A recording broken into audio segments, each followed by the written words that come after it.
most people have no idea what their baseline is for stress because they just live this normal 9 to 5. And it's like, oh, you want me to come over? Oh, geez, I got to do the laundry then. Like they just don't know what they're capable of because they haven't said yes to enough things. And you and I, like we're saying yes to so many things and we're overburdening ourselves to the point of exhaustion. Things are going wrong. Yes. After 5 or 7 years, we're like, holy crap, I get a lot done in a day. And like a lot of stuff fell off because it wasn't important. And that's a signal that it wasn't important. But like you just have to increase your baseline for stress before you know what you're capable of. I think stress and decision-making are muscles. And delegation too. Like the three cornerstone attributes of an entrepreneur: being able to handle stress, being able to make good decisions, and then actually being able to delegate and tell people what to do. None of that shit can be learned in a book.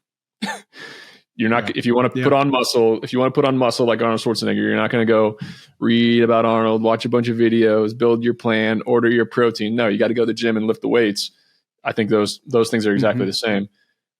Because the things that got me stressed early in my career are everyday occurrences today as the stakes go up.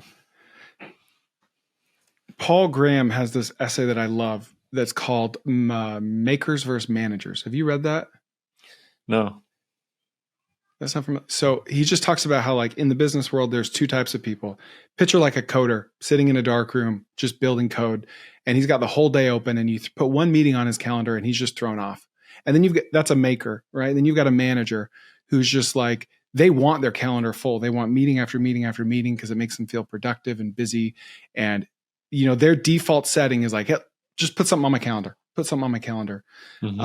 if that's a spectrum, where would you put yourself? Because if you have 3 businesses that are all growing, you kind of fall into the manager role, whether you like it or not. Where would you put yourself? I'm definitely not a natural manager where I just want to have, 30 meetings a week on my calendar. And I know a lot of folks like that who can be effective that way for sure.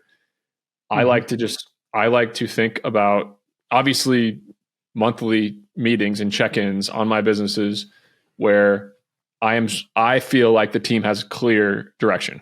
If every team has clear direction and they know exactly what to work on, and I agree with that, I'm good to let them run.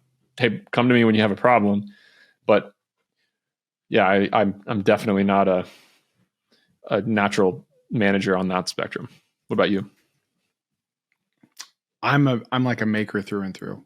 Like I want my calendar to have nothing on it. And even if that means all of my businesses are smaller as a result, right? Like I just want to work on a bunch of stuff and tinker and scheme and toy around. That's just fun for me. Same. I'm planning a keynote for SM Bash and it's about the role of a CEO. And I've got 2 quotes for you and I want to know where you stand. So one is Andrew Wilkinson, and this is his tweet from 2020, March 2020. He says, as a CEO, your job is to actually do nothing. CEOs who perform duties within their companies are failing.